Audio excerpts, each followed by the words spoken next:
It's time for another UFO video. We are going to be speaking about the most critical topic that can actually get you squirted in the head with a water pistol by the deep state military, and they will even frame you and say you did it yourself. What is that topic? Of course, it's 0-point energy, friends. You've seen 0-point energy. This term here, 0-point energy. Now, I'm going to go through, there's a dude here, okay? There's a very, very smart dude, Richard Banduric. Now, who's Richie? I'm going to show you his picture. Richie looks like Mike Novogratz a bit in the bottom left. He is the actual CEO of Field Propulsion Technologies. All right? Now, you're going to get through it, friends. They have alien tech. Now, the term alien, it's tough to deal with because there's a lot of evidence. I've done videos on these too. There's a lot of evidence to show that aliens, they're not really like aliens in our mind. They're like almost coming from within. They've been here the whole time, number one. Also, number two, there's a lot of evidence to show that a lot of them, or the greys, whatever they are, they're us from the future. So our brains, once again, we go to mush. We're like, how can you be us from the future if there's infinite timelines and you just randomly came on here? I know it's tough to wrestle with this. The physics and all these concepts, they haven't caught up to this. You know what I mean? They haven't really come out to explain. Now, you know, ancient Hindu, ancient Sumerian, ancient Mayan, everyone's kind of been told these whispers of God out here. But to show that it's an actual process that you can like repeat and test scientifically, we haven't got to that stage yet. So I'm going to show you this quote from Richie. Look what Richie said. Richie said, "Some of the materials I've worked with, materials that disintegrate when tampered with and reconfigure themselves, are not just decades ahead, but centuries ahead. Extraterrestrial in origin." Right here. Can you believe it? So this guy, he's a CEO, right? So isn't that's wild. They actually have it, friends. They actually, they're using it. Probably they study it. They figure out how to tweak it around. And when they finally make a breakthrough, it gets sent, obviously, to the US military. Okay, so that's nuts, though. This technology, this is what the Mr. Aliens do. That's I guess in the future, right?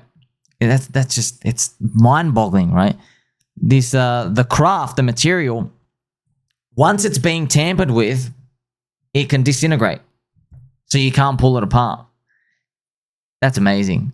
That's like, if you want to, it's like you sent a little baby ape into the jungle to go check out how the gorillas live. But if they came and tried to like pick it apart, it does like this like self-immolation explosion. So they can't really learn from it. That's cool. He also mentions they reconfigure themselves. Oh, that's wild. That's wild too. It's kind of like, we want to check up on you, but if you kind of figure out this stuff, why do they do that? It's because like it fries everyone's brains. You're like, hey, this technology, you're not meant to have it for like 4,500 years yet. Okay, so it's cool. So Richie, he appeared as a guest on this podcast called Ecosystemic Futures Podcast. Okay, it's funny. He actually appeared in episode 69, and he shared this information about reverse engineering technology. It's kind of funny. He just flat out said, "Yeah, this is not human, dude." I mean, like, duh. Like, how do we make this stuff? We can't make this stuff yet. Okay, I've got more to go with you. So this is the actual like banner of that page, the podcast. They talk about 0-point energy. So if you're in crypto, friends, I got to play some angel music for you. Okay. 0-point energy is extremely dangerous to discuss. Very, very, very dangerous.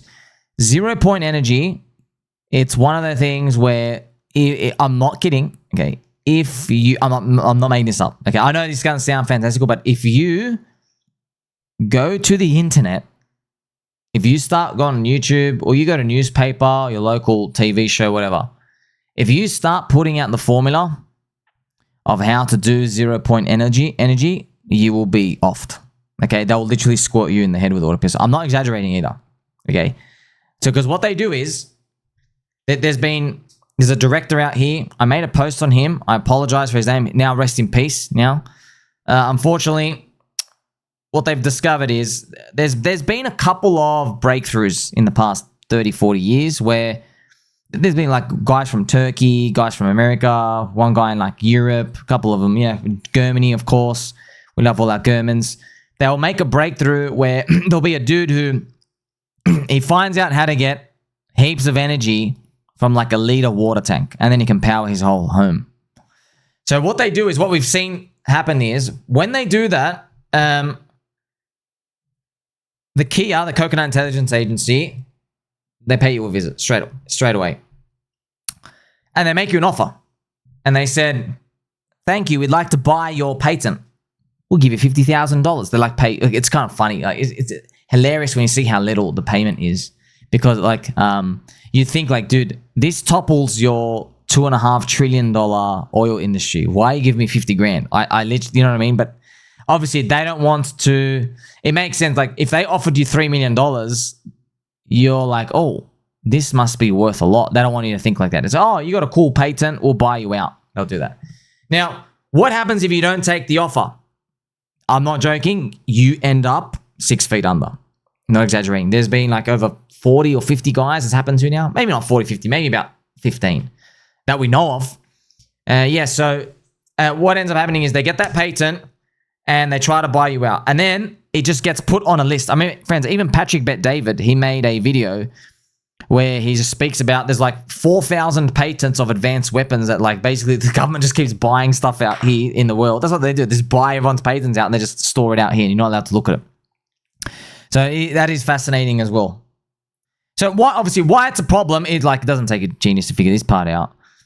The US dollar, okay? The US dollar, friends, how does it have dominance? Well, countries must have US dollars on their bank account, their bank sheets, in order to buy oil. All of it trades in US dollars, the price of oil, okay? Gaddafi was killed by the American Coconut Intelligence Agency, basically the military. Remember the Gaddafi, friends, from Libya? You remember this guy?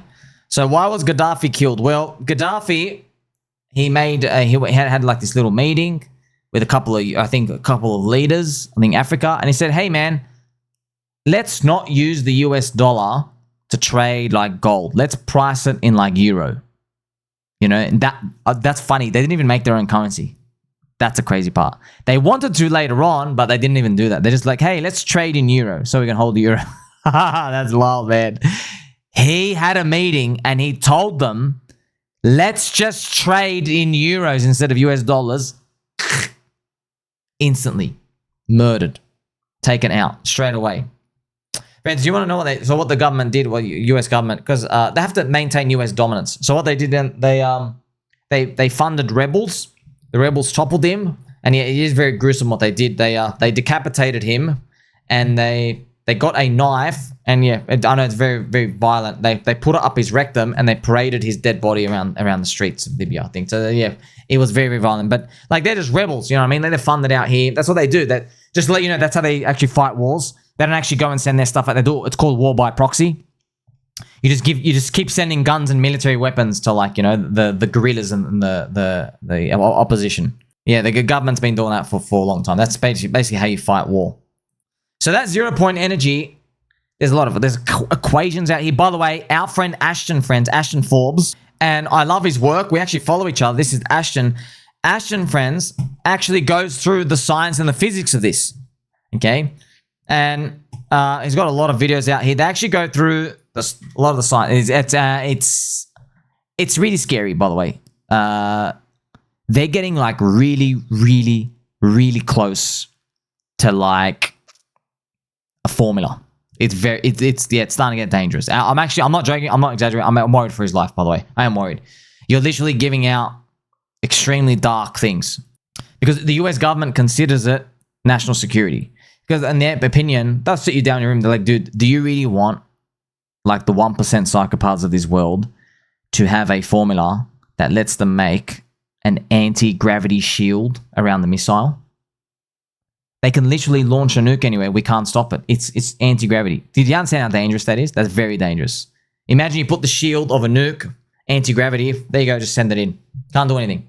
It's a game over. Okay, that's why this thing is serious, especially for deep state military guys. Okay.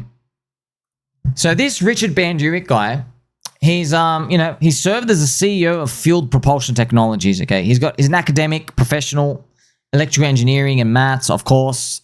So 40 years ago, he co-owned a company specializing in reverse engineering advanced technologies, which is nerd word for alien stuff. Like reverse engineering advanced technologies. Duh, where they coming from, bro? Ain't coming from China and India. They're not coming from there. Not coming from Australia. They only come from one place. The other realms. Okay?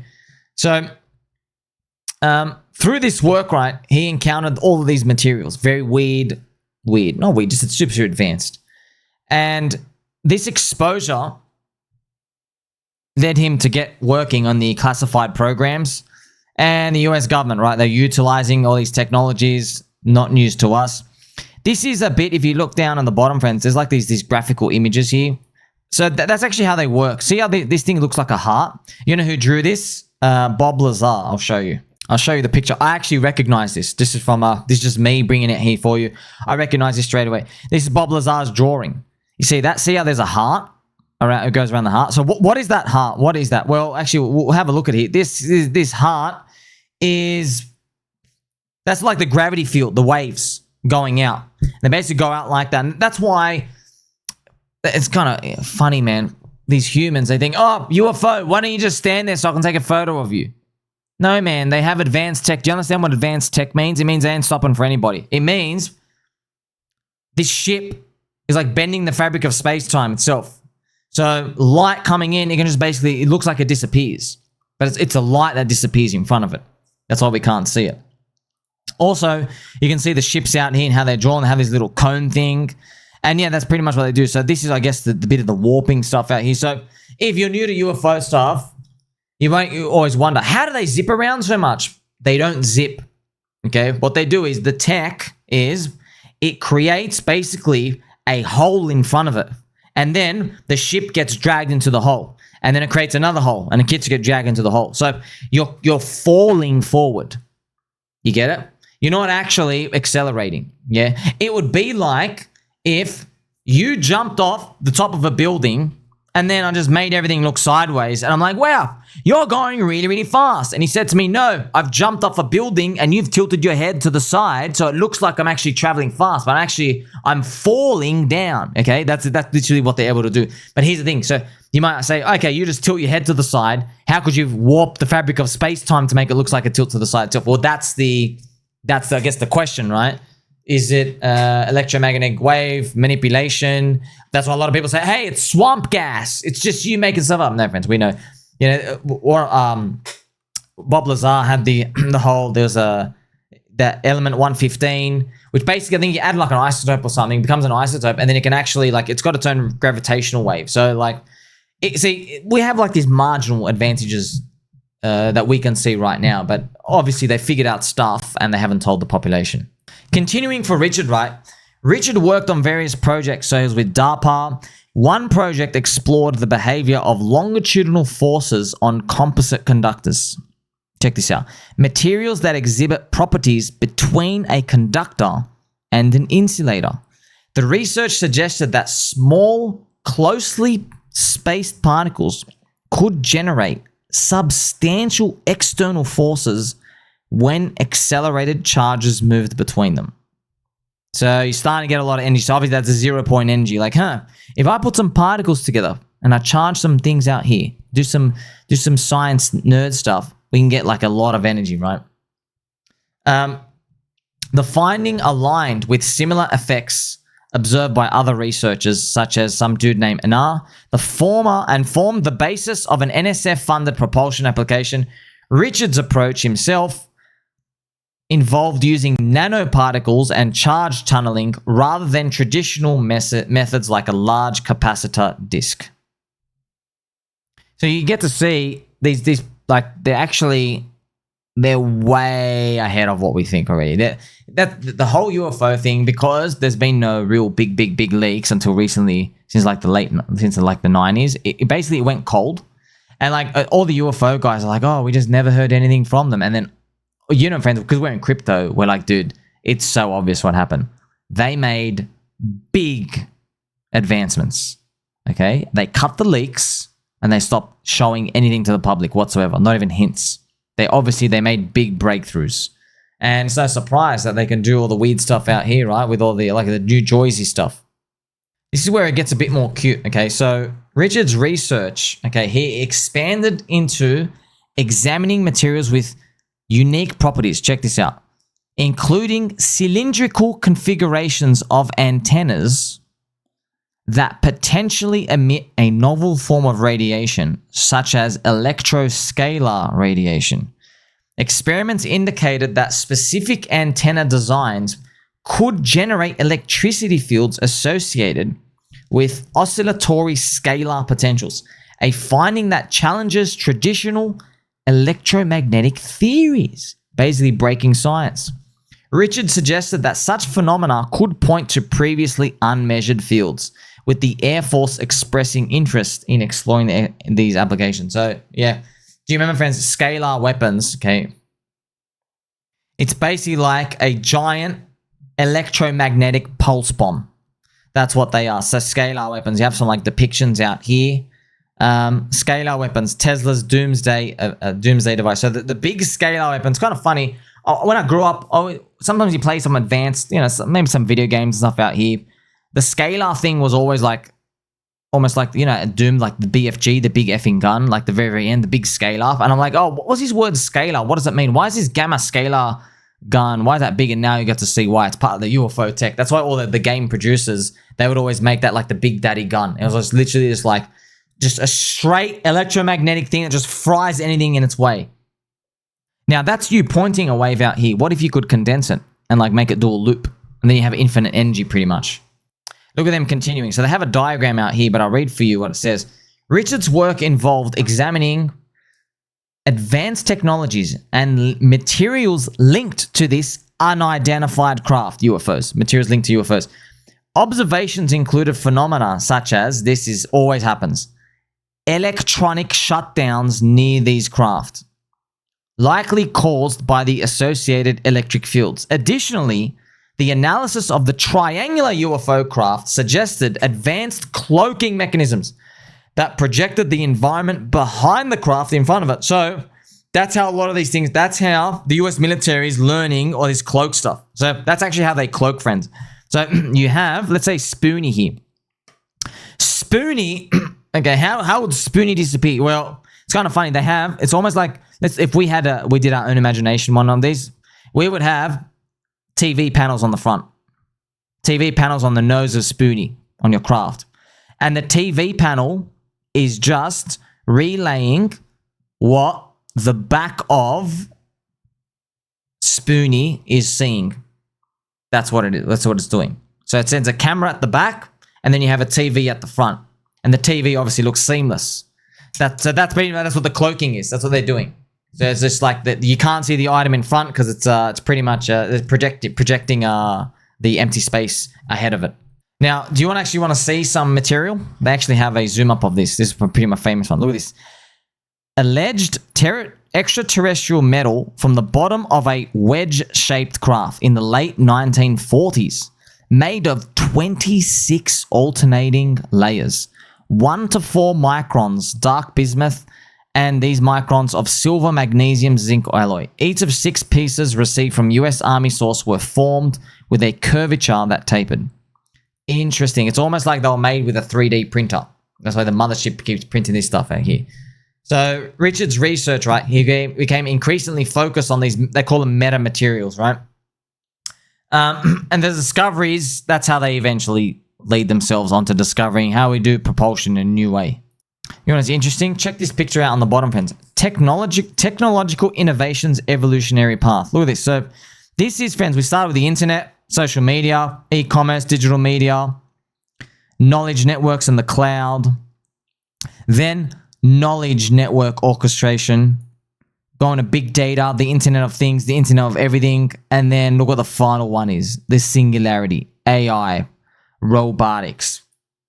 Just like so you know, that's how I guess humanity, how we're all moving forward is like there's no individuality. We are one consciousness. Okay, I think we'll probably learn this as probably time goes on, because it's interesting. The science hasn't caught up to it, but the ancient Hindus, everyone knew about this. We're all like one consciousness. We're all like really one. Like basically we are all in this together. And yeah, we all come from the same pool, I guess. And there's souls that come out of this pool. There's all these interpretations of it. But if AI robots can be built to do the biddings of us humans, what does that mean in the future? Like, interesting. Remember, Elon Musk went on the Joe Rogan show. He pointed to his phone, right? And he said, hey, the phone's AI. It's your first Android. It's just a very analog, slow version. And I'm like, oh, that's true. Because you ask your phone, hey, it's interesting, okay? If I want to talk to you, I open up my phone, I go to Telegram, and I go, hey, how's JayJay doing today? So I ask you, hey, JayJay, how are you doing? And you reply to me.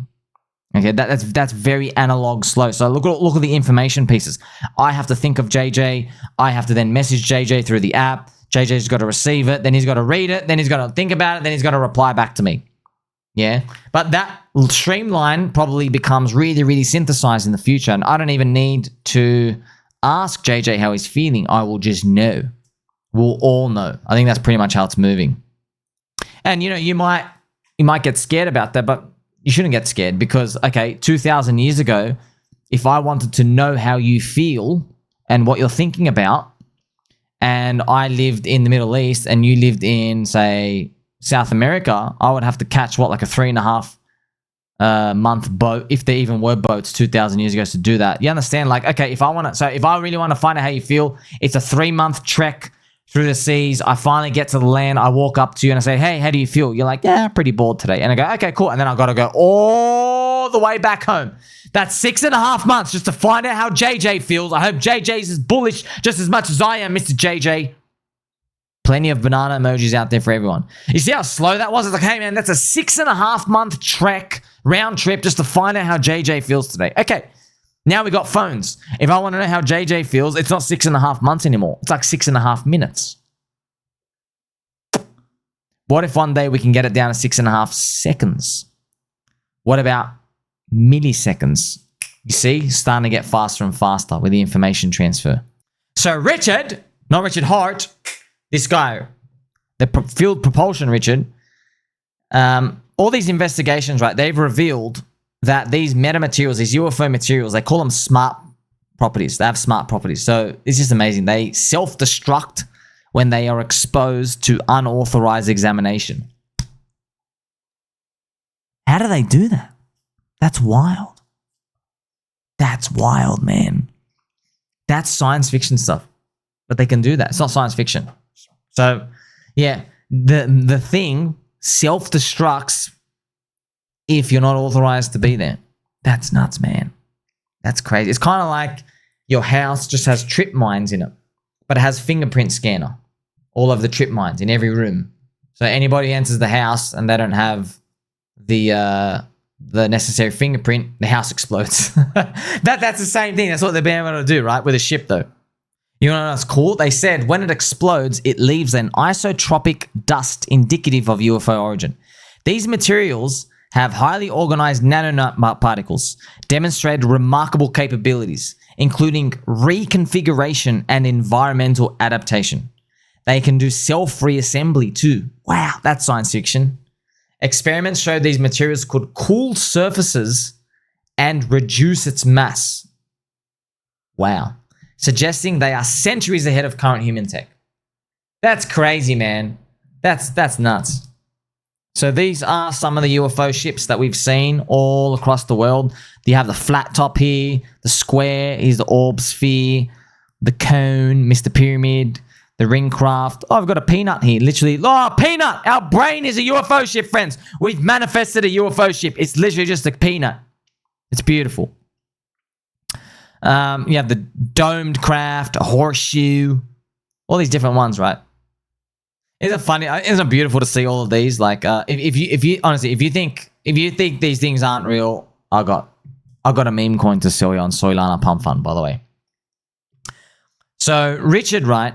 He said that such materials widely distributed across the globe might indicate external manipulation of humanity by advanced entities.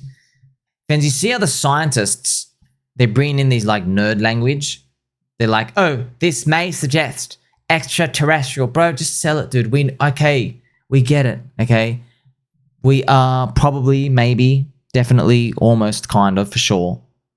We're engineered of some sorts, okay? Someone had their hand here. Someone said, you know what? I'm going to tweak you humans and make you smarter, make you friendlier, make you wiser. Straighter posture. They also said the material's apparent computational abilities suggest that they can communicate and adapt their own functions. He emphasized that while these remain elusive, they are still discoverable with specialized knowledge. Wow. Basically, you can kind of see, look, Mr. Richard, the fact that you're not dead yet and you're talking about it, kind of telling me the rabbit is taken out of the hat now. The UFO talk, it's really accelerating. It's starting to accelerate. You can tell. There's a lot of bearish people on, but it's really starting to accelerate. Like, it's wild. The amount of people I've run into in real life, I have not heard a single person say, definitely fake, nothing to see here. I've never heard a single person say that. Now, it's moved to 60% be like, oh yeah, totally aliens are real. Totally. They probably could be us from the future, extraterrestrial, they're real. The 40% say, oh, it's US government. They found the tech. They've done really good tech. It's US government psyops. And, you know, if you believe that, you are just about 3 videos away from being a full-on UFO alien believer. You're just 3 videos away. Because the UFO tech was around before we invented flight for the whole world. Explain that. You can't explain it. How's that happen? You say, okay, it's psyops by the government. Okay, well, you've just paradoxed yourself. Because it's been around even before, you know, literally the Wright brothers invented the planes. So everyone's just like getting closer and closer. But what does society actually want? That's interesting to think about too. Do you want the government to say, hey, aliens are real, move along? Think about the 0-point technology. Do you really want someone who just got rugged on a meme coin to be able to put anti-gravity armor on a nuke and just blast it anywhere? Scary world to think about that, because humans, we haven't evolved to deal with that stuff. We haven't we haven't ascended this meat and bones type of flesh, barbarian type of activity. But I think it's very, very clear. Like, it's not even a question now, right? Government's obviously hiding stuff, but probably for good reason. But they do allude that there's a lot of things they don't know. Only one way to find out, right? I hope this doesn't interfere with our bull market. Make sure you like, subscribe, better, but not. Catch you soon.